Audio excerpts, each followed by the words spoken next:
இன்னைக்கு பார்க்கக்கூடிய டாபிக் வந்து எல்லாருக்கும் பிடிச்ச பைசப்ஸ் ஒர்க் கூட தான் பார்க்க போகிறோம். பைசப்ஸ் ஒர்க் கூட தெரிஞ்சுக்கணும்னா பைசப்ஸில் எத்தனை ஹெட் இருக்குன்னு நீங்கள் தெரிஞ்சுக்கணும். பைசப்ஸ் மசில் ரெண்டு ஹெட் தான் இருக்குது, long head, short head. Long ஹெட்டுங்கிறது வந்து பைசப்ஸோட பீக் ஏரியாவை லாங் ஹெட்டுன்னு சொல்லுவோம், பைசப்ஸோட கீழ்ப்பக்கமாக இருக்கக்கூடிய ஏரியாவை ஷார்ட் ஹெட்டுன்னு சொல்லுவோம். இந்த ரெண்டு ஹெட்டு தெரிஞ்சிருந்தால் மட்டும் பத்தாது, பைசப்ஸ்க்கும் ட்ரைசப்ஸ்க்கும் நடுவில் பிராக்கியாலிஸ்ங்கிற ஒரு மசில் இருக்குது. இந்த மூணு மசிலையும் ப்ராப்பராக ஆக்டிவேட் பண்ண தெரிஞ்சால் நம்மளோட பைசப்ஸோட வால்யூமை அழகாக இன்க்ரீஸ் பண்ண முடியும். சரிங்களா? ஸோ இதை நம்ம எப்படிலாம் பண்ணலாங்கிறத பார்க்கலாம்.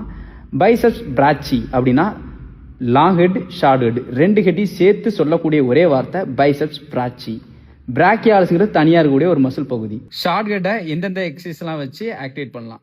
பார்பல் கர்லில் வைடு கிரிப் பிடிக்கிறது, அதாவது வைடு கிரிப்னா ஷோல்டர் வித்துக்கு வெளியே பிடிச்சிங்கன்னா அதான் வைடு கிரிப்பு. அதே மாதிரி ப்ரீச்சர் கர்ல்